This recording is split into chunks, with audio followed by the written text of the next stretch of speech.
మీ business ఏదైనా మీ ఊర్లో promotion చేయాలంటే అది సుమన్ టీవీతోనే సాధ్యం. ఇప్పుడే సంప్రదించండి. ఆదోని నియోజకవర్గంలో ఆయన యువ నాయకుడు. నేటి యువతకు ఆదర్శం ఆ నాయకుడు. ఆయన ఎవరో కాదు, ఆదోని నియోజకవర్గ యూత్ లీడర్ భూపాల్ చౌదరి. 24 ఎన్నికల్లో సీటు రాదని కనీసం ఎక్స్పెక్ట్ చేశారు సార్. ఎన్నికల గెలుపు కోసమే విమర్శించారని చెప్పేసి ఒప్పుకుంటున్నారు. అయితే కాబోయే చైర్మన్ భూపాల్ చౌదరి గారంటే. Hi, hello, namaste, welcome to Suman TV. నేను మీ ముని. ఆదోని నియోజకవర్గంలో ఆయన యువ నాయకుడు. నేటి యువతకు ఆదర్శం ఆ నాయకుడు. ఆయన మాజీ ఎమ్మెల్యే కుమారుడైతే సహజంగా హంగు హార్బాటాలతో రాష్ట్ర వ్యాప్తంగా మనం చూస్తూ ఉంటాం. అయితే ఈయన మాత్రం డిఫరెంట్. మాజీ ఎమ్మెల్యే కుమారుడైనా సరే ప్రజల్లోకి స్కూటీ వేసుకొని ప్రజల సమస్యలు తెలుసుకోవడానికి వెళ్తారు. ఆయన ఎవరో కాదు, ఆదోని నియోజకవర్గ యూత్ లీడర్ భూపాల్ చౌదరి. ఈరోజు మన అతిథి భూపాల్ చౌదరి గారు. సార్తో మాట్లాడి మరిన్ని విషయాలను తెలుసుకునే ప్రయత్నం చేద్దాం. సార్ నమస్తే. నమస్కారం. బాగున్నారు సార్? బాగున్నాను సార్. సార్, మీ తండ్రి గారు 3 సార్లు మాజీ ఎమ్మెల్యే సార్, 3 సార్లు ఎమ్మెల్యే. అయినా మీరు ఎందుకు అంటే ఇంత సింపుల్గా వాహనం వేసుకొని స్కూటీ వేసుకొని ఆ ప్రజల్లోకి వెళ్ళి సమస్యలు తెలుసుకుంటున్నారు సార్? అంటే ఏంటి మీ సింప్లిసిటీకి గల కారణం? నాకు పబ్లిక్ లైఫ్తో గడపాలనేది బాగా ఇష్టం. ఇప్పుడు మీరు నన్ను సింపుల్ అంటారు, కానీ 3 సార్లు ఎమ్మెల్యే అయిన మా ఫాదరే సింపుల్. ఆ రోజుల్లో ఆయన ఎమ్మెల్యే గారు ఉన్నప్పుడు ప్రభుత్వం ఆయనకి గన్మ్యాన్లు ఇచ్చినా కూడా ఆయన చాలా సింపుల్గా ఉండేది ఆయనకు అలవాటు. అలాగా ఆయన్ని 94లో ఆయన ఎమ్మెల్యే అయినప్పుడు ఈరోజు నా వయసు 52 సంవత్సరాలు. అంటే దాదాపు 30 సంవత్సరాలు వెనక్కి మా ఫాదర్ ఎమ్మెల్యే అయినాడు. మామూలుగా స్వతహాగానే నాకు పబ్లిక్తో కలిసేది ఇష్టం. అలాగే మా ఫాదర్ ఉన్న సింప్లిసిటీ నాకు అది అలవాటు అయిపోయింది. నాకు జనంలోకి పోవాలనేది ఇష్టం, పబ్లిక్తో కలిసిమెలిసి ఉండాలనేది ఇష్టం ఎక్కువ. నేను ఒక సాధారణ మనిషిగా ఉండాలనేది నా అభిమతం కూడా అదే. నేను మా పార్టీ కార్యకర్తలు, నాయకులు ఎంతమంది ఎన్నిసార్లు చెప్పినా నేను సింపుల్గా ఉండేదే నాకు ఇష్టం. సార్, ఈ రోజుల్లో సహజంగా అంటే రాజకీయ లెగసీ మనం ఒకసారి చూసుకుంటే, అంటే ఒక వార్డు కౌన్సిలర్ ఉన్నారనుకో, ఆయన కొడుకు వార్డు కౌన్సిలర్ చేయాలని చెప్పి ఆయనకు తాపత్రయం ఉంటుంది. అలాగా మీ తండ్రి గారు ఎమ్మెల్యే, మీరు కూడా ఎమ్మెల్యే తనయుడుగా ఆ స్థానాన్ని అది చేరుకోవాలి, ఆ స్థానాన్ని భర్తీ చేయాలని ఎప్పుడు అనిపించలేదు సార్? సార్, కోరికలు చాలా ఉంటాయి ఎవరికైనా. ఆ రాజకీయం అనేది చాలా నిష్ఠతో, నిజాయితీగా, కష్టంతో చేయవలసిన పని. దానికి వారసత్వం అనేది మా నాయన ఎమ్మెల్యే అయినాడు కదా నేను ఎమ్మెల్యే అవ్వాలనేది కాదు. వారసత్వాన్ని ఇవ్వాల్సి ఉన్న వాళ్ళు ప్రజలు. ఈరోజు మా ఫాదర్కున్న లక్షణాలు నాకున్నాయనుకోండి, మా ఫాదర్ అవలంబిస్తున్న తీరు నేను అవలంబిస్తున్నాను అనుకోండి, మా ఫాదర్ పేద ప్రజల మీద చూపించే అభిమానం కానీ అభిమతం కానీ నాలో ఉన్నాయనుకోండి, నేను వద్దనుకున్న పదవి నా దగ్గర. రాజకీయంలో ఉండాల్సిన లక్షణం, నాకు తెలిసిన లక్షణం ఏమంటే, నిన్ను నమ్ముకున్న నాయకుడిని నమ్మిన కార్యకర్తలైతేనేమి, నాయకులైతేనేమి, వాళ్ళ కోసం మనం సర్వం త్యాగం చేయాలి. అలాగే నిన్ను నమ్మి ఓటేసిన ప్రజలు వాళ్ళ కోసం నిరంతరం పోరాటాలు చేయాలి. ప్రతిపక్షంలో ఉన్నప్పుడు, అధికారంలో వచ్చినప్పుడు వాళ్ళ యొక్క సమస్యలు పరిష్కారం చేయాలి. రాజకీయానికి కావాల్సిన మెయిన్ సహనం ఉండాలి, ప్రేమించే గుణం ఉండాలి, శత్రువుని దగ్గర తీసుకునే గుణం ఉండాలి. నా యొక్క రాజకీయాల్లో నేను ఉన్నన్ని రోజు నా కోరిక ఒకటే, 40 ఏళ్ళు స్వశక్తితో ఏ రాజకీయ గురువు లేకోకున్నట్ల మా తండ్రి గారు ఇవాళ కౌన్సిలర్ స్థాయి నుంచి 6 సార్లు పోటీ చేసి 3 సార్లు ఎమ్మెల్యేగా గెలుపొందడం జరిగింది. ఆ రోజుట్లో అతనికి ఎవరు రాజకీయ గురువు లేడు, ఎవరు లేరు. స్వశక్తితో ఆయన ఇవాళ పైకి వచ్చారు. దానికి వారసత్వం అనేది క్వశ్చనే కాదు. నాలో ఆ లక్షణాలు ఉండి నేను నిరంతరం ప్రజల కోసం పనిచేస్తూ కార్యకర్తల కోసం చూసుకుంటూ పోతుంటే ఆ రోజు రావచ్చు, రాకపోవచ్చు. నేను వచ్చినా సంతోషపడతా, రాకపోయినా సంతోషపడతా. కానీ మా నాన్న తర్వాత మాత్రం ఆయన్ని నమ్మిన కుటుంబం, రాజకీయంగా ఆయన్ని నమ్మిన నాయకులు కానీ కార్యకర్తలు ఎవరైతే ఉన్నారో ఆదోని నియోజకవర్గ ప్రజల కోసం నేను రాజకీయాల్లో ఉన్నా లేకపోయినా నా వంతు బాధ్యత మాత్రం నేను ఎప్పుడు ఈ ఆదోని నియోజకవర్గ ప్రజల కోసం, మమ్మల్ని ఇంత వాళ్ళు చేసిన మా పార్టీ కార్యకర్తల నాయకుల కోసం నా జీవితంలో నేను ఎప్పుడు కూడా వాళ్ళ వెనకే ఉంటాను. సార్ ఇక్కడ ఏంటంటే సార్, భూపాల్ చౌదరి గారితో రాజకీయాలు నేర్చుకున్న వ్యక్తులు, భూపాల్ చౌదరి గారు రాజకీయం నేర్పించుకున్న నాయకులు ఈరోజు భూపాల్ చౌదరి గారిని విమర్శించే స్థాయికి వచ్చారు. వాస్తవం కాదంటారు సార్? రాజకీయాల్లో ఉన్న వాళ్ళు ఎవరికైనా విమర్శలు అనేవి తప్పవు. నాలో ఉన్న ఒక లక్షణం ఏమంటే, ఏ విమర్శనైనా నేను సద్విమర్శ మాదిరి తీసుకుంటాను. నేను దేనికి రియాక్ట్ కాను. నాకు నచ్చిన పని, ప్రజలకు ఉపయోగపడే పని, నా కార్యకర్తలకు ఉపయోగపడే పని ఏదన్నా ఉందనుకోండి, నా ప్రకారంగా నేను వెళ్ళిపోతాను. నేను ఎప్పుడు కాంట్రవర్సీలకు పోను. నేను ఒకరిని విమర్శించను, ఒకరి జోలికి పోను. నేను చేయాలనుకున్న పనిని మాత్రం ఖచ్చితంగా నా తెలివితేటలతో నేను చేస్తాను. ఇది నేను ముందు నుంచి నా సిద్ధాంతం ఇది. ఆదోని నియోజకవర్గం గురించి, రాజకీయం గురించి మనం మాట్లాడుకున్నాం సార్. నియోజకవర్గంలో కూటమి ప్రభుత్వ పరిపాలన ఎలా ఉందంటే ఏం చెప్తారు సార్? కూటమి ప్రభుత్వంలో వాస్తవాలు మాట్లాడాలంటే లుకలుకలు ఉన్న మాట వాస్తవం. దానికి సవాలొచ్చే కారణాలు ఉండొచ్చు. కానీ నాయకత్వం వహించాల్సిన పెద్దలు, 3 పార్టీలు కార్యకర్తలు, 3 పార్టీల నాయకులు ఉన్నారు కాబట్టి కొద్దిగా వాళ్ళందరూ సెట్ అయ్యేదానికి కొద్దిగా టైం పడుతుంది. ఆ టైం కూడా దాటిపోయింది. ఇప్పుడు కొద్దిగా సెట్ అవుతున్న మాట వాస్తవమే. కానీ ఇవన్నీ టీ కప్పులో తుఫాను మాదిరి. అవసరం వచ్చినప్పుడు ఖచ్చితంగా ప్రజలకైతే ఇబ్బంది లేదు, ఇది వాస్తవం లేదు. ప్రజలకు వచ్చిన ఇబ్బంది అయితే ఏం లేదు కూటమి ప్రభుత్వం నుంచి. కార్యకర్తలకి, నాయకులకి ఇబ్బందులు ఉన్నమాట వాస్తవమే. దాన్ని పెద్ద ఆయన ఎమ్మెల్యే గారు ఒక తాటికి తీసుకొస్తున్నారు. మరి అది తొందరలోనే, ఇంకా తొందరగా నెరవేరితే బాగుంటుందని కార్యకర్తల్ని అమితంగా ప్రేమించే నాయకుడిగా నా యొక్క స్వార్థం అది. సార్ ఏడాదిన్నర అయింది సార్ ప్రభుత్వం ఏర్పడి. ఏడాదిన్నరగా ఇంకా మీరు కార్యకర్తలకు న్యాయం జరుగుతుంది అని చెప్తున్నారు. అంటే ఎప్పుడు జరిగేది? ఎప్పుడు కార్యకర్తలు గత 5 ఏళ్ళు కష్టకాలంలో పనిచేసి అవసరమైతే అధికార పక్షంతో గొడవపడి నిలబడి ఈ రోజుకి ఇంకా న్యాయం జరగకపోతే కార్యకర్తలు ఏ విధంగా ఉండాలంట? సార్ ఒకటి చెప్తా, నేను ఆశావాది, నిరాశావాది కాదు. ఆశావాది ఎప్పుడు కూడా తన వాళ్ళ కోసం న్యాయం చేయాలనే ఆలోచన ఉన్నప్పుడు రెచ్చగొట్టేది పెద్ద విషయం కాదండి. ఆ తర్వాత జరిగే పరిణామాల్ని సరిచేయాల్సిన బాధ్యత కూడా నాయకుడి మీదే ఉంటుంది. నేను ఒకరోజు ఒక మీటింగ్లో చెప్పాను, కార్యకర్తలు ఆత్మాభిమానంతో బతుకు. ఏదో నాయకులు మాకు ఉద్ధరించేస్తారు, మా జీవితాలు కాపాడేస్తారు, మా కుటుంబాలని పోషిస్తారనేది ఆత్మాభిమానంతోనే ఏ పార్టీలో అయినా కార్యకర్తలు ఉంటారు. అందులో తెలుగుదేశం పార్టీలో కరుడుగట్టిన కార్యకర్తలు వాళ్ళ ఆత్మాభిమానం మీదే బతుకుతారు, నాతో సహా. నేను కూడా తెలుగుదేశం పార్టీ కార్యకర్తనే. మీనాక్షి నాయుడు కొడుకు అయి ఉండొచ్చు, కానీ ఈ రోజుకి నేను తెలుగుదేశం పార్టీ కార్యకర్త. నాకే ఆత్మాభిమానం ఎక్కువ. ఆత్మాభిమానాన్ని చంపుకొని పని చేయడం అనేది చేతకాని పని.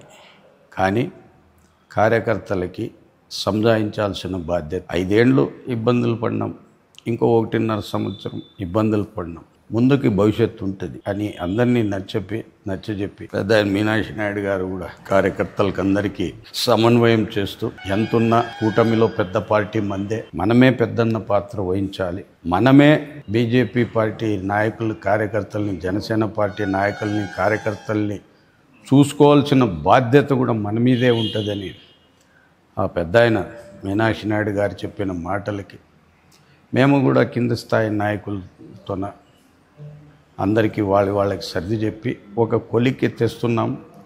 కానీ కొన్ని ఇబ్బందులు ఉన్నాయి, అవి కూడా తొందరలోనే షార్ట్ అవుట్ అవుతాయి. దీనికి ఎమ్మెల్యే గారు కూడా గట్టిగా చొరవ తీసుకోవాలి. సార్ మనం అంటే రాజకీయం కాసేపు పక్కన పెడితే సార్, మీ కుటుంబ నేపథ్యం సార్, అంటే చాలాసార్లు పలు సందర్భాల్లో మీరే చెప్పారు, మీ తండ్రి గారే చెప్పారు, అంటే మేము కూడా ఎక్కడి నుండి వచ్చి ఇక్కడ రాజకీయం చేస్తున్నామని చెప్పి. అసలు ఏమి సార్ మీ కుటుంబం ఎక్కడి నుండి, అంటే ఎలా ప్రారంభమైంది, మీ రాజకీయ నేపథ్యం ఎలా ఉంది సార్? మా ఇంట్లో రాజకీయ నేపథ్యం అనేది మేము ఇన్నిందే కానీ చూసింది ఏంలే. మా తండ్రి గారి తాతగారు మా ఊర్లో, మా చిన్నహూతూరు గ్రామం ఆస్పరి మండలము, అప్పుడెప్పుడో ఆయన సర్పంచ్గా చేసినారనేది మేము ఇనిందే పెద్దలు చెప్పి. ఆ రోజుల్లో మా ఫాదరు యంగ్ ఏజ్లో ఉన్నప్పుడు అక్కడ చినవుతూరు గ్రామంలో ఆ వయసులో ఆయన యాక్టివ్గా యూత్ ఫాలోయింగ్తో ఉన్న లీడర్ అనేది అప్పటికి ఇంకా మా ఫాదర్ పెళ్ళి కూడా కాలేదని. అక్కడ మా గ్రామంలో ఒక చిన్న ఫ్యాక్షన్ ఉండింది, వాల్మీకులకి కమ్మవారికి.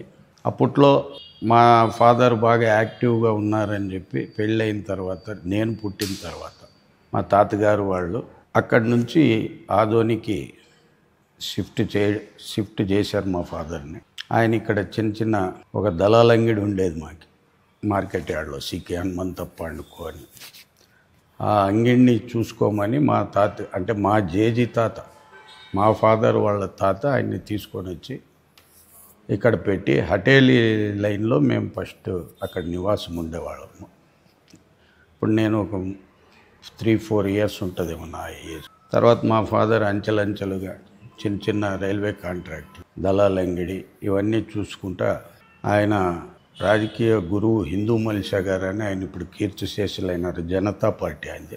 ఆయన దగ్గర రాజకీయాల్లో ఆయన స్టార్ట్ అయిన మార్కెట్ యార్డ్లో డైరెక్టర్గా పోస్ట్. ఆ రోజుట్లో ఆయన అప్పట్లో టీజీ వాళ్ళదంటే ఆదోన్లో వాళ్ళు ఏం చెప్పింది అదే. టీజీ వసంత గుప్తయ్య గారని మన ఈరోజు టీజీ వెంకటేష్ గారి అన్నగారు, ఆయన తమ్ముడైనటువంటి టీజీ శివరాజు గారు మార్కెట్ యార్డ్ డైరెక్టర్గా ఆయనకి అపోజిషన్గా మా ఫాదరు నిలవడం జరిగింది. ఆ దాంట్లో మార్కెట్ యార్డ్ డైరెక్టర్ దాని విషయంలో మా ఫాదర్ గెలవడం జరిగిందంట. అప్పుడంతా మేము చిన్నపిల్లోడు. అప్పుడు టీజీ వాళ్ళ మీద గెలిచిన వాళ్ళు ఎవరప్ప అనే దాని మీద మా ఫాదర్ పేరు టౌన్లో బయటకు వచ్చింది. ఆ తర్వాత ఆయన ఇండిపెండెంట్గా వెంకన్నపేటలోనే కౌన్సిలర్గా నిలబడి ఆ రోజుల్లోనే దాదాపు 743 ఓట్లతోన ఇండిపెండెంట్గా గెలిచడం జరిగింది. ఆ తర్వాత లంచెలుగా 1982లో తెలుగుదేశం పార్టీ పెద్ద ఆయన స్థాపించినప్పుడు ఆ రోజు తెలుగుదేశం పార్టీలో జాయిన్ అయ్యి కింద స్థాయి కార్యకర్త నుంచి ఈరోజు పార్టీలో చేరినప్పటి నుంచి ఈ రోజు వరకు కూడా పార్టీని ఉన్న వ్యక్తి మా తండ్రి గారు. అలాగా ఆయన 1983లో ప్రకాష్ జైన్ గారికి సీట్ ఇచ్చినప్పుడు ఆయన వెనుక పనిచేయడం జరిగింది. అలాగే ఏలిగే పాండురంగారావు గారికి ఇచ్చినాక ఆయన కింద పనిచేయడం జరిగింది. తర్వాత మా ఫాదర్కి ఫస్ట్ 89లో మా ఫాదర్కి సీట్ రావడం జరిగింది. గౌరవనీయులు ఎక్స్ఎమ్మెల్యే రాయచోటి రామయ్య గారి మీద ఓడిపోవడం జరిగింది. ఆ తర్వాత మళ్ళీ 94లో అదే రాయచోటి రామయ్య గారి మీద గెలవడం జరిగింది. తిరిగి మాజీ ముఖ్యమంత్రి అయినటువంటి కోట్ల సూర్యప్రకాశ్ రెడ్డి గారి కుమారుడైనటువంటి ఈనాటి డోన్ ఎమ్మెల్యే శ్రీ కోట్ల సూర్యప్రకాశ్ రెడ్డి గారి మీద దాదాపు 18,000 ఓట్లతో గెలవడం జరిగింది. తర్వాత అనివార్య కారణాల వల్ల అప్పుడు మా ఫాదర్ ఎమ్మెల్యే ఉన్న బీసీలకి ఇవ్వాలని చెప్పి 2004లో పెద్ద ఆయనకి సీట్ ఇవ్వలేదప్పుడు. ఆ తర్వాత తిరిగి 2009లో తిరిగి సీట్ ఇవ్వడం జరిగింది. గౌరవనీయులు మాజీ ఎమ్మెల్యే సాయిప్రసాద్ రెడ్డి గారి మీద 256 ఓట్లతో గెలవడం జరిగింది. అప్పుడు జిల్లాలో ఒకే ఒక ఎమ్మెల్యే మా ఫాదరే గెలిచింది, రాజశేఖర రెడ్డి గారు ముఖ్యమంత్రి. అలా ఆయన రాజకీయ ప్రస్థానం ఎల్లప్పుడూ కార్యకర్తలకి ప్రజలకి అందుబాటులో ఉంటూ తన సాధ్యమైనంత వరకు ఆదోని ప్రజానీకానికి అలాగే తెలుగుదేశం పార్టీ కార్యకర్తల్ని తన సొంత కుటుంబం లెక్క స్వీకరించి కుటుంబం కింద ఎక్కువ కార్యకర్తల కుటుంబాలను ప్రేమించినటువంటి గొప్ప వ్యక్తి మా తండ్రి గారు. సార్ ఇంత అంటే తెలుగుదేశం పార్టీకి ఆది నుండి ఉన్న వ్యక్తి మీ తండ్రి గారు. సార్ ఇలాంటి వ్యక్తికి 2024 ఎన్నికల్లో సీటు రాదనే కనీసం ఎక్స్పెక్ట్ చేశారు సార్? లేదండి, 200% లేదు. అనివార్య కారణాల వలన లాస్ట్ మూమెంట్లో ఫస్ట్ బీజేపీ వాళ్ళు కూడా 6 సీట్లే అడిగారు. బీజేపీ వాళ్ళు ఫస్ట్ కూడా 6 సీట్లే అడిగారు. తర్వాత ఎప్పుడైతే పవన్ కళ్యాణ్ గారు 4 సీట్లు త్యాగం చేసినప్పుడు బీజేపీ వాళ్ళు 10 సీట్లకు వచ్చారు. అసెంబ్లీ వాళ్ళు పార్లమెంట్లో అడిగారు కానీ అసెంబ్లీ ఫస్ట్ అడిగింది తక్కువే. ఎప్పుడైతే ఇక్కడ 10 ఆ సంఖ్య అడిగినప్పుడు ఆదోని అనే సబ్జెక్టు గతంలో మున్సిపల్ ఎలక్షన్స్ జరిగినప్పుడు ఆ రోజు పబ్లిక్ ఎలక్షన్ ఉండేది, చైర్మన్ని ఎలక్ట్ చేసుకుని. అప్పట్లో మా ఫాదరు ఎమ్మెల్యే చైర్మన్ బీజేపీకి ఇస్తే పబ్లిక్ ఓటింగ్ వేసే ఎలక్షన్లో ఆ రోజుట్లో బీజేపీ చైర్మన్ అరుణాదేవిని ఇక్కడ గెలిపించడం జరిగింది. అంటే 2004లో సార్? కాదండి, అప్పుడు 1999లో. 99, ఓకే. అప్పుడు గెలిపించడం జరిగింది అరుణాదేవి. బీజేపీ వాళ్ళు అప్పట్లోనే ఇక్కడ చైర్మన్ పబ్లిక్ ఎలక్షన్తో మేము గెలిచినాం కదా అని చెప్పి అందులో బీసీలోకి ఇవ్వాలని ఒక బీసీల కోటాలో కూడా పోతుంది అని చెప్పి బీజేపీ సీట్ అడగడం ద్వారా అది మిస్ అయిందే తప్ప లేదంటే 100% పెద్ద అయినది. కానీ మీరైతే బీసీ కోట అని అంటున్నారు, కానీ నియోజకవర్గంలో కొంతమంది మీ పార్టీ నాయకులే వర్గాలుగా విడిపోయి మీ తండ్రి గారు అయినటువంటి మీనాక్షి నాయుడు గారిని రాజకీయంగా అణచివేయాలని చెప్పి తీవ్రంగా ప్రయత్నిస్తున్నారని చెప్పేసి ఒక చర్చ జరుగుతుంది సార్. ఏం చెప్తారు ఈ చర్చ? దాన్నే రాజకీయం అంటారు. రాజకీయం అంటే ఏమనేది నిదర్శనం అది. కానీ మీనాక్షి నాయుడికి శత్రువే లేడు కదా. మీనాక్షి నాయుడికి అసలు శత్రువే లేడు. అంటే రాజకీయం నుంచి బయటికి వెళ్ళిన వారు లేరంటారా? మీనాక్షి నాయుడికి అనే మనిషికి శత్రువు అనేవాడే లేడు. అజాత శత్రువు ఆయన.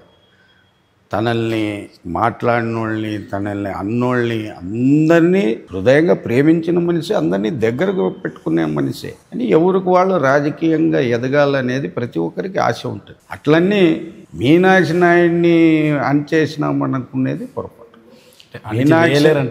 మీనాక్షి నాయుడు అనే మనిషి ఒకటి బాగా గుర్తుపెట్టుకోండి, నేను చెప్పే పాయింట్ నోట్ చేసుకోండి. చంద్రబాబు నాయుడు గారు ఉన్నన్ని రోజులు ఈ ఆదంలో మీనాక్షి నాయుడు అనే మనిషి ఉంటాడు. ఇది వాస్తవం. ఆయనే ఇన్ఛార్జ్గా ఉంటాడు. ఆయన్ని రాజకీయంగా ఎవరేం చేయలేరు. ఎందుకు చేయలేరంటే ఆయనకున్న రాజకీయ నాయకులకు ఉండాల్సి ఉండేది రెండు. ఒకటి ప్రజాబలం, ఒకటి కార్యకర్తల బలం, ఒకటి స్నేహితుల బలం. ఈ మూడుకి ఈ రోజుకి ఆయనకున్నాయి పుష్కలంగా. ప్రజల్లో మీనాక్షి నాయుడు అనే మనిషి పేరు తెలియని వాళ్ళు ఈ ఆదోని నియోజకవర్గంలో కానీ ఉమ్మడి కర్నూలు జిల్లాలో కానీ ఎవరూ లేరు ఆయన పేరు తెలుసుకోకుండా. ఎక్స్ పార్టీ వాళ్ళు కూడా, అపోజిషన్ పార్టీలు, కమ్యూనిస్ట్ అయితేనేమి, కాంగ్రెస్ అయితేనేమి, ఎవరైనా కూడా మీనాక్షి నాయుడు అంటే మంచి మనిషి అంటారు. పార్టీలో నాయకులు, కార్యకర్తలు కూడా. ప్రజానీకం అంటే ఇంకా అది అల్టిమేట్. అది నేను చెప్పాల్సిన పనిలే, మీకు తెలుసు. అటువంటి అజాతశత్రువు, ఆయన శత్రువు అనేవాళ్ళే లేరు. మేము ఏదో చేసినాము అనుకుంటే వాళ్ళ విఘ్నతకు వదిలేస్తారు తప్ప ఆ రోజు సీట్ మిస్ కావడానికి ఒకే ఒక సింగిల్ పాయింట్ ఏజెండా అలయన్స్లో పోయిందండి. ఒక ఎన్నికల్లో సార్, అంటే మీరే ఎన్నికల ప్రచార సందర్భంలో ఎన్నో విమర్శలు చేశారు ప్రతిపక్ష పార్టీ మీద. ఎన్నికల ప్రచారంలో కొన్ని అస్త్రాలు కూడా సంధించారు. కూటమి ప్రభుత్వం ఏర్పడి 1.5 ఏళ్ల పూర్తయింది. ఇప్పటి వరకు ఎలాంటి విమర్శలకు ఆచరణలో పెట్టారు సార్? గతంలో కబ్జాలు అయితేనేమి, ఇతర సంబంధించిన అవినీతి అయితేనేమి, ఈ విమర్శలు ఇప్పటి వరకు ఎలాంటివి చర్యలు తీసుకున్నారు ఈ ప్రభుత్వం? నేను ఒకటే చెప్తాను సార్, విమర్శ అనేది ఎప్పుడు ఉంటుంది. ఆ రోజు విమర్శ ఉంది, ఈ రోజు విమర్శ ఉంది. అంటే అదే విమర్శ నమ్మే ప్రజలు మీకు ఓట్లు వేశారు కదా. నేను చెప్తాను, నేనండి దానికి నేను కరెక్ట్గా చెప్తాను. ఈరోజు రాష్ట్రంలో అన్ని నియోజకవర్గాల్లోన జరిగింది. ఈ రాష్ట్రంలోన ఆదోని నియోజకవర్గం అనేది ఒకటి స్పెషల్. ఆదోని నియోజకవర్గం అనేది ఒక స్పెషల్. గత ఎన్నికల్లో బీజేపీకి 3,000 ఓట్లు వచ్చాయి. బీజేపీ ఎమ్మెల్యే క్యాండిడేట్ ఎవరైతే పోటీ చేసినారో ఆయనకి 3,000 ఓట్లు వచ్చాయి. ఈసారి 77,000 ఓట్లు వైసీపీకి వచ్చాయి. 18,000 ఓట్లతో గౌరవనీయులు పార్థసారథి గారు గెలిచారు. రాష్ట్రం మొత్తం ఒక గాలి వచ్చింది, విపరీతమైన గాలి వచ్చింది. ఆదోని నియోజకవర్గంలో కూడా సార్, ఆదోని నియోజకవర్గంలో గత ఎన్నికల ప్రచార సందర్భంలో మీరే ఎన్నో విమర్శలు చేశారు. ఎన్నికల ప్రచార సందర్భంలో వైసీపీ అవినీతి చేసింది, వైసీపీ అసలు అభివృద్ధి జరగలేదని చెప్పేసి, కబ్జాలు జరిగాయని చెప్పి విమర్శలు చేశారు. ఇప్పటికీ ప్రభుత్వం ఏర్పడి 1.5 ఏళ్ల పూర్తయింది సార్. ఇప్పటి వరకు ఎలాంటి చర్యలు తీసుకున్నారు? అవినీతికి సంబంధించి చట్టపరంగా ఏవైనా చర్యలు తీసుకున్నారా? ఇప్పుడు ఆ రోజు రాష్ట్రం మొత్తం జరిగిన అన్యాయాన్ని ఎండగట్టడం అయితే వాస్తవం. ప్రజలు పడుతున్న ఇబ్బందులు చెప్పడం అయితే వాస్తవం. నేనుగా నా యొక్క ఉపన్యాసం మీరు ఎక్కడిన్నా కూడా, నేను ఎలక్షన్లో చెప్పిన ఉపన్యాసం ఒకటే. ఈ కర్నూలు జిల్లాలో 7 నియోజకవర్గాలకి లేని మన ఆదోనికి ఉంది. నేను కానీ మా ఫాదర్ కానీ చెప్పిండేది ప్రజల్లో ఇదే. ఎందుకంటే కూటమి తరఫున 7 నియోజకవర్గాల్లోన బీజేపీ తరఫున వచ్చిండేది ఆదోని మాత్రం. ఇప్పుడు ఎమ్మెల్యే గారికి కేంద్రంలో మంచి సత్సంబంధాలు ఉన్నాయి. మన ఆదోని అభివృద్ధి జరిగేదానికి ఫండ్స్ తెచ్చేదానికి ఈయన కరెక్ట్గా సెట్ అవుతారు. మన ఆదోని వెనుకబడిన బాగా ఇబ్బంది ఉంది, ఇండస్ట్రీలు లేవు, చాలా ఇబ్బంది ఉంది, తాగునీటి సమస్య ఉంది, రోడ్ల సమస్య ఉంది, ఇవన్నీ ఉన్నాయి. ఈయనైతే సెంట్రల్ నుంచి స్టేట్ పార్టీ నుంచి వచ్చే నిధులు కాకున్నట్ల సెంట్రల్ నుంచి కూడా నిధులు తెచ్చి మన ఆదోని అభివృద్ధి చేస్తారు. ఆదోని అభివృద్ధి జరుగుతుందనే ఒక నమ్మకం మాకి కలిగింది కాబట్టి మేము కూడా ఆయన మీద ఎక్కడ పరిచయం అయినా కూడా ఆయన గురించి 2 మాటలు గొప్పగా చెప్పాం. నా యొక్క మీటింగ్ మీరు ఎక్కడైనా నాది వెనక్కి పరిశీలన చేసుకోండి. ఆదోని నియోజకవర్గ ప్రజలు ఆశీర్వాదం చేశారు, ఆయన గెలిచారు. ఆయన కూడా అసెంబ్లీలో కానీ తన వంతు తను బాగానే కృషి చేస్తున్నట్లే కనపడుతుంది. బట్ నిధులైతే ఇంకా రాలేదు. ఆ ఎల్ఎల్సి దానికి అది ఒకటి వచ్చింది మన నియోజకవర్గానికి పెద్ద నిధులు అంటే. బట్ ఇంకా రోడ్లు ఇవన్నీ చాలా ఇబ్బందికరంగా అయితే ఆదోని ఉన్నది మాత్రం వాస్తవమే. తొందరలో వీటిని ఈరోజు అసెంబ్లీ కూడా జరుగుతూ ఉంది. మండలాల విభజన గురించి కూడా ఎమ్మెల్యే గారు మాట్లాడుతున్నారు. పరిపాలన ప్రజానీకానికి ఇబ్బంది అవుతా ఉంది. బిగ్గెస్ట్ మండలము, హైయెస్ట్ జనాభా ఉన్న మండలం ఆదోని మండలం, దీన్ని విభజించాలని ఆయన కూడా అసెంబ్లీలో ఈ రోజు కూడా మాట్లాడినారు. స్టెప్ బై స్టెప్ జరుగుతుందని మీ మాదిరి నేను కూడా ఆశిస్తున్నా. బట్ నాకైతే ఆయన మీద ఉన్న నమ్మకంతోనే నేను నా పర్సనల్గా ఆయన గురించి నేను పబ్లిక్లో ఎస్టాబ్లిష్మెంట్ చేసిండేది అది వాస్తవం. నేను ఎలక్షన్ టైంలో మీరు నా ఏ ఉపన్యాసంలో చూసినా కూడా నేను ఈయన ఆదోని అభివృద్ధి చేస్తున్నాడని చెప్పానే తప్ప నేను మిగతా విషయాలు మాట్లాడలేదు. అంటే మిగతా విషయాలు గురించి అంటే నేను ఓపెన్గా చెప్తాను, మాకు సంబంధం లేదని చెప్తారా? నేను ఎప్పుడంటే చూడండి, ఒకరి మీద గుడ్డ వేసి తుడుచుకోండి అని చెప్పే క్యారెక్టర్ కాదు నాది. ఆ క్యారెక్టర్ నా దగ్గర ఎవిడెన్స్ ఉందనుకోండి, ఇప్పుడు మునిస్వామి సో అండ్ సో ఉంది కబ్జా చేసినాడని నా దగ్గర ఎవిడెన్స్ ఉందనుకోండి, మునిస్వామికి ఆపోజిట్గా నేను కొట్లాడతాను. ఫేక్ ప్రచారాలు నేను నమ్మను. నేను ఒకరి మీద గుడ్డేసి తుడుచుకోండి అని చెప్పే అలవాటు నాకు లేదు. ఎన్నికల గెలుపు కోసమే విమర్శించారని చెప్పేసి ఇంక ఒప్పుకుంటున్నారు అయితే మీరు? నేను నా మాట చెప్తున్నా. ఓకే, ఇక్కడ పాయింట్ బాగా మీరు క్యాచ్ చేయండి. నేను నా ఉపన్యాసంలో నేను ఇచ్చిన ఈ ఉపన్యాసం ఏదైనా తీసుకోండి. నేను రేపొద్దున ఫ్యూచర్ ఇది ఈయన చేయగలడు, చదువుకున్న వ్యక్తి, పైన సెంట్రల్లో సత్సంబంధాలు ఉన్నాయి, ఆదోని అభివృద్ధి జరుగుతుంది, నమ్మండి అని ఈ పాయింట్ మీదే నేను మాట్లాడినా. డెవలప్మెంట్ ఆంధ్రప్రదేశ్లో జరిగిన భాగవతాల విషయము, జనం ఒక అభద్రతా భావంలో ఉన్నారన్న విషయాన్ని నేను చెప్పాను. నేను నా పర్సనల్ విషయంగా మాట్లాడాను. నేను ఒకరి మీద నాకు సమాచారం లేకుండా మసి గుడ్డ వేసి తుడుచుకో అని చెప్పే అలవాటు నాకు లేదు. అది నా వ్యక్తిగత క్యారెక్టర్. దీన్ని మీరు పాజిటివ్గా తీసుకోండి, నెగిటివ్గా తీసుకోండి. బట్ ఎవరన్నా నాకు అన్యాయం జరిగింది అని నా దగ్గరకు వస్తే, వాళ్ళ దగ్గర కరెక్ట్ ఉంటే వాళ్ళ కోసం పోరాడతాను. ఈరోజు ఒక ఇష్యూలో పోరాడుతూనే ఉండాలి. నేను కబ్జాకు గురైన ఇష్యూలు పోరాడుతూనే ఉండాలి. ఈరోజు మా గవర్నమెంట్ వచ్చినా ఏం చేయలేకపోతున్నాం కానీ పోరాడుతున్నాం. మీ గురించి సార్, ఆదోని మున్సిపల్ కాబోయే చైర్మన్ భూపాల్ చౌదరి గారు అంటే ఏం చెప్తారు? 100% రాంగ్. మీ అనుచరులు అయితేనేమి, మిమ్మల్ని అభిమానించే యువకులైతేనేమి ఖచ్చితంగా రేపు మా అన్న మున్సిపల్ చైర్మన్ అని చెప్పేసి పలు సందర్భాల్లో కర్రాఖండిగా చెబుతున్నారు సార్. వారి అభిమానం కోసమైనా దీన్ని ఒప్పుకోరా మీరు? లేదు. అంటే ఎలాంటి పదవిని అలంకరించే ఉద్దేశమే లేదంటారు? లేదు. ఓకే, నెక్స్ట్ రాబోయే మేబీ షెడ్యూల్ కూడా వచ్చింది సార్ ఆల్రెడీ, స్థానిక సంస్థల ఎన్నికల్లో అని చెప్పేసి. ఎలా ఉండబోతుంది అంటారు స్థానిక సంస్థల ఎన్నికల్లో కూటమి హవా ఎలా ఉండబోతుంది అంటారు? ఎన్ని స్థానాల్లో గెలుపొందే అవకాశం ఉందంటారు? సార్, ఒకటి జనరలైజ్డ్గా నేను చెప్తాను. కూటమి పార్టీ అధికారంలోకి వచ్చి 1.5 సంవత్సరమే దాదాపు. ప్రజలు ఒక అభద్రతా భావంతో గత 5 ఏళ్ళు ఉన్నారు.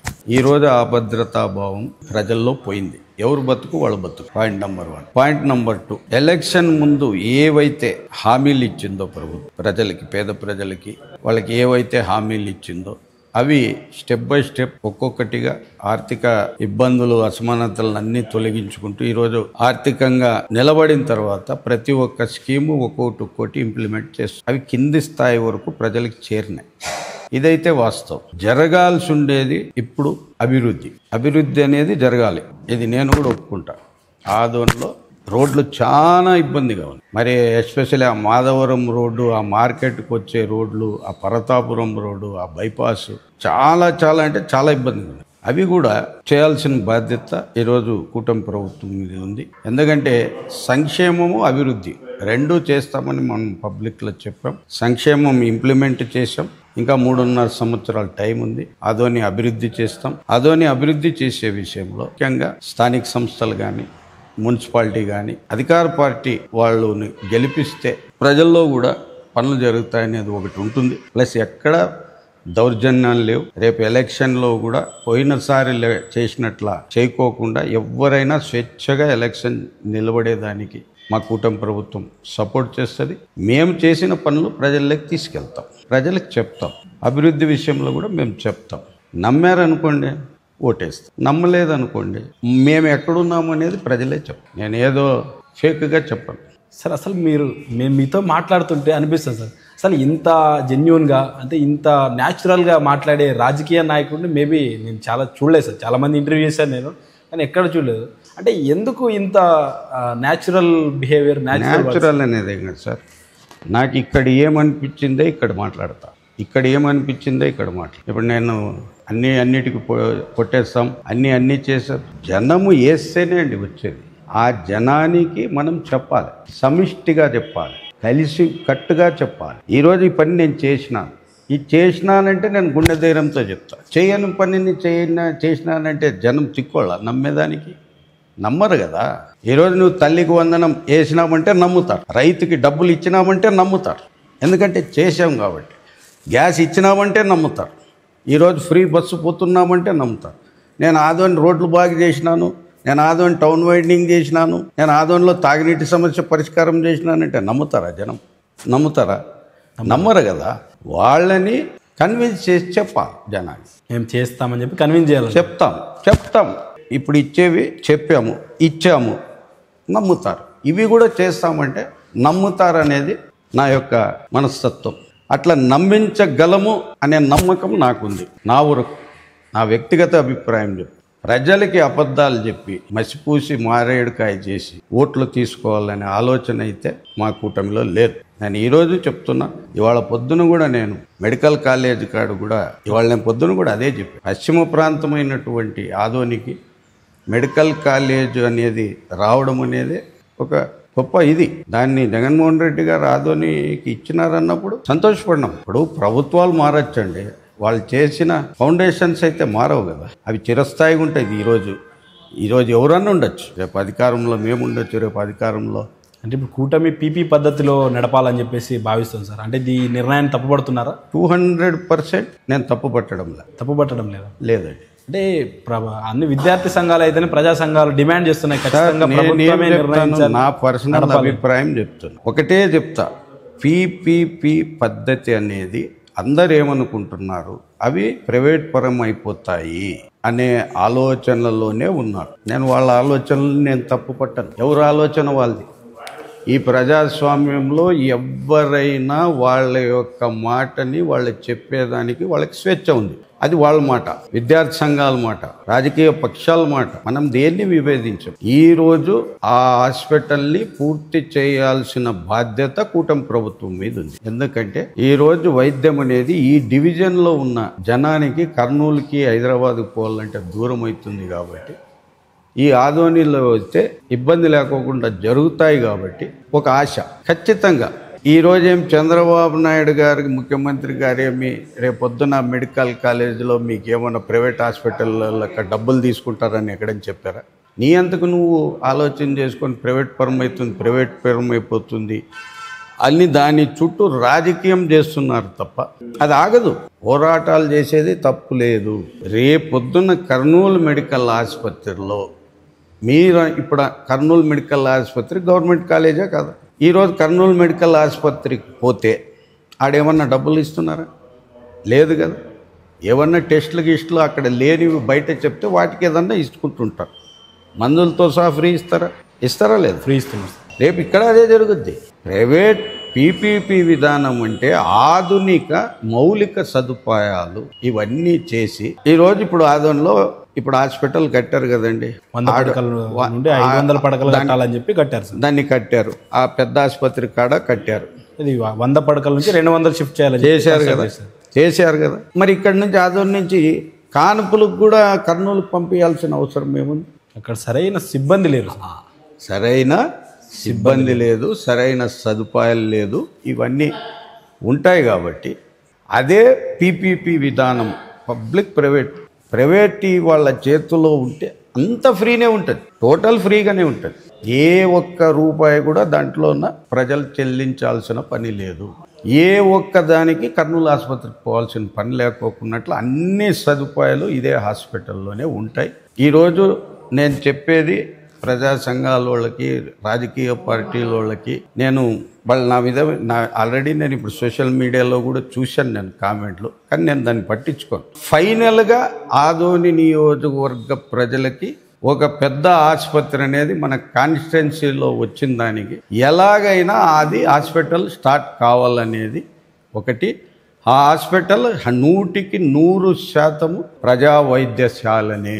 ఇది మీరు చూడండి, ఈరోజు నేను చెప్తాను. ఓకే సార్, అంటే రాజకీయంగా గతంలో ఒక విమర్శ చూశాను సార్. ఆ విమర్శ ఏంటంటే ఎవరు నోటి నుండి వినకూడదో ఆ విమర్శను చూశారు నియోజకవర్గ ప్రజలు కూడా. అదేంటంటే నియోజకవర్గంలో నా ఓటమికి కొందరు పనిచేశారు, కొందరు నాయకులు పనిచేశారు అనే విమర్శను ఒక నాయకుడు చెప్పాడు. ఒక ప్రజాప్రతినిధి, ఈ నియోజకవర్గ ప్రజాప్రతినిధే చెప్పారు సార్. ఈ మాటను ఎలా చూస్తారు యాజ్ ఏ నాయకుడిగా, మీరు కష్టపడి పనిచేసిన వ్యక్తిగా? సార్, గెలుపు అనేది ఎవరి చేతిలో లేదు. 1982లో మా ఫాదరు ఇండిపెండెంట్ నుంచి ఫస్ట్ పార్టీలోన ఇన్ఛార్జ్ తీసుకున్న మనిషి పెద్ద ఆయన ఎన్టీ రామారావు ఇన్ఛార్జ్ ఇచ్చిన మంత్రి మీనాక్షి నాయుడు. 82లో ప్రకాష్ జైన్ గారికి సీట్ ఇచ్చారు, ప్రకాష్ జైన్ గారు గెలిచారు. అర్థమైనా? Yes sir. 83లో ప్రకాష్ జైన్ ఆ రోజు మా ఫాదర్ పనిచేశాడు. తర్వాత ఏలిగే పాండురంగారావు గారికి టికెట్ ఇచ్చారు. ఆ రోజు మా ఫాదర్ రేస్లో ఉన్నారు. ఏలిగే పాండురంగారావు గారు ఓడిపోయారు. ఆ రోజు స్టేట్ మొత్తం పోయింది తెలుగుదేశం. కరెక్టా? స్టేట్ మొత్తం పోయింది తెలుగుదేశం. అప్పట్లో కాంగ్రెస్ ఒక వేవ్ వచ్చింది, అప్పుడు గతం వేవ్. ఎస్. ఆ తర్వాత 94లో మా ఫాదర్ గెలిచి, 99లో మా ఫాదర్ గెలిచి, 2004లో కూడా రాజశేఖర్ రెడ్డి సునామీ ఆ వేవ్లో పోయింది. 2004 మేము 1982 నుంచి 2004 వరకు కూడా మా ఫాదరే తప్ప మా ఇంట్లో ఎవరు, మా వెంకటరామయ్య చిన్న ఆయన మా ఫాదర్కి ఎన్నుకుండే. 94-99లో మేమంతా ఏదో ఒక వార్డుకి దానికి పరిమితం. ఇప్పటి నుంచి మా ఫాదరే చేసింది. అంటే పని చేశారంటారా, చేయలేదంటారా? గెలుపు కోసం కృషి చేశారంటారా, చేయలేదంటారా? వన్ వర్డ్ ఆన్సర్ చెప్పండి. నేను అదే చెప్తున్నాను సార్. 1982 నుంచి మొన్న 2019 పార్థసారథి గారి ఎలక్షన్ వరకు చంద్రబాబు నాయుడు గారు, మా వ్యవస్థాపక అధ్యక్షులు ఎన్టీఆర్ గారు, ఆయన ఉన్నన్ని రోజులు ఆయన తర్వాత చంద్రబాబు నాయుడు గారు ఏం చెప్తే అది చేసిన కుటుంబము మీనాక్షి నాయుడు కుటుంబం. దాన్ని మీరు ఎట్లాగైనా స్వీకరించండి. ఓకే, భూపాల్ చౌదరి గారి విషయానికి వస్తే, భూపాల్ చౌదరి గారికి ఉన్న కొన్ని అలవాట్ల వల్ల రాజకీయంగా నేడు ఈ స్థాయిలో లేకపోతే, భూపాల్ చౌదరి గారు ఈరోజు ఒక ఎమ్మెల్యే ఎప్పుడో కావాల్సిన వ్యక్తి అనే నానుడి ఉంది. ఈ మాట అంటే ఏం చెప్తారు సార్? అలవాట్లు అనేవి నా పర్సనల్ మ్యాటర్స్. రాజకీయానికి దానికి సంబంధం, దానికి ముమ్మాటికి సంబంధం. భూపాల్ చౌదరి గారికి వాల్మీకులకు ఒక బలమైన సంబంధం ఉంది సార్. అసలు దాన్ని ఏదైనా చెప్పగలరా? అసలు వాల్మీకులు భూపాల్ చౌదరి అత్యంత ఆప్తులు అని చెప్పి అంటుంటారు. నాకు వాల్మీకులనే కాదు సార్, నాకు వాల్మీకులు, దళిత సోదరులు, బీసీ సోదరులు, మైనారిటీ సోదరులు అందరితోన నాకు మంచి రిలేషన్స్ ఉన్నాయి. కాస్త ఎక్కువ వాల్మీకులతోన, ఎస్సీలతోన నాకు ఎక్కువ చనువు. సార్, ఒక చివరిగా చెప్పండి సార్, నియోజకవర్గ ప్రజలను ఉద్దేశించి టీడీపీ నాయకుడిగా, మా ఇన్ఛార్జ్ కుమారుడిగా ఏం చెప్తారు సార్ టీడీపీ కార్యకర్తలకు, నాయకులకు? ఆదోని నియోజకవర్గ ప్రజలకి ఈ కూటమి ప్రభుత్వం ఉన్ననాళ్ళు ఎటువంటి దౌర్జన్యాలు, అరాచకాలు జరుపుకోకున్నట్ల అందరూ ప్రజలు సుఖ సంతోషాలతో ఉండేటట్లుగా మా యొక్క నాయకులు పరిపాలిస్తారు. వాళ్ళు ఏవైతే హామీలు ఇచ్చారో సంక్షేమం కానీ అవన్నీ తూచా తప్పకుండా అమలు చేస్తారు. అభివృద్ధి విషయంలో కూడా ఆదోని నియోజకవర్గానికి ఏమేం జరుగుతాయనేది కొద్దిగా నాకు సమాచారం ఉన్నా అది నా నోటంట రాకోకున్నట్ల రేపు గౌరవనీయులు మాజీ ఎమ్మెల్యే మీనాక్షి నాయుడు గారు నోటి ద్వారానో, ఎమ్మెల్యే గారి నోటి ద్వారానో వస్తూనే దానికి ఒక వెయిట్ ఉంటుంది. ఖచ్చితంగా ఆదోనికి అనేది జరుగుతుంది. అది ఒక సమాచారం, ప్రాథమిక సమాచారం నాకు ఉంది.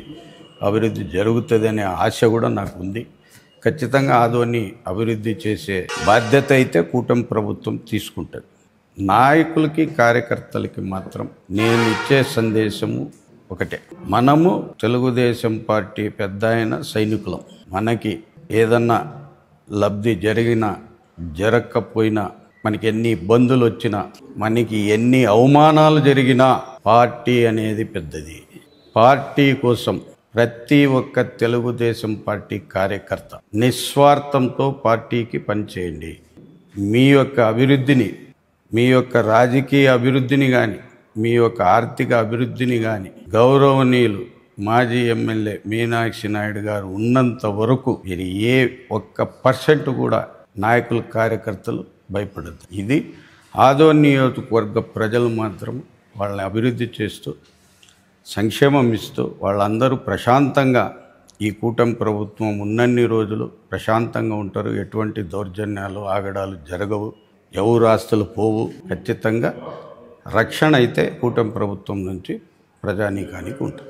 Okay, thank you sir. మీ విలువైన సమయాన్ని మాకు కేటాయించి ఇంటర్వ్యూ ఇచ్చినందుకు ధన్యవాదాలు సార్. మీరు కూడా సుమన్ టీవీ యాజమాన్యానికి కూడా ప్రత్యేకంగా మమ్మల్ని గుర్తించి మా దగ్గరకు వచ్చి మా ఇంటర్వ్యూ తీసుకునే దానికి మీకు మునిస్వామి గారికి, అలాగే మీ అసిస్టెంట్లు ఇద్దరికి, మీ యాజమాన్యానికి మా పార్టీ తరఫున, నా తరఫున ప్రత్యేకమైన కృతజ్ఞతలు తెలుపుతున్నాను. Thank you sir. ఇది యూత్ లీడర్ భూపాల్ చౌదరి గారు మాట్లాడుతూ, నేను ఒక సామాన్యమైన కార్యకర్తని, మాజీ ఎమ్మెల్యే కుమారుడిని అయినా సరే నేను కార్యకర్తగానే నియోజకవర్గంలో పర్యటిస్తా, పని చేస్తానని చెప్పేసి ఆయన మాటల్లోనే విన్నాం. ఆదోని నియోజకవర్గంలో కూటమిలో ముఖ్యంగా టీడీపీ కార్యకర్తల్లో అసంతృప్తి అయితేనేమి, చిన్నపాటి సమస్య ఉన్నమాట వాస్తవమే. భవిష్యత్తులో ఈ సమస్యలను పరిష్కారం అవుతాయని చెప్పేసి చెప్తున్నారు. ఆదోని నియోజకవర్గ అభివృద్ధి కొరకు కట్టుబడి ఉన్నాం, ఖచ్చితంగా అభివృద్ధి అనేది చేసి చూపిస్తామని చెప్పేసి ఆయన మాటల్లోనే విన్నాం. Thank you.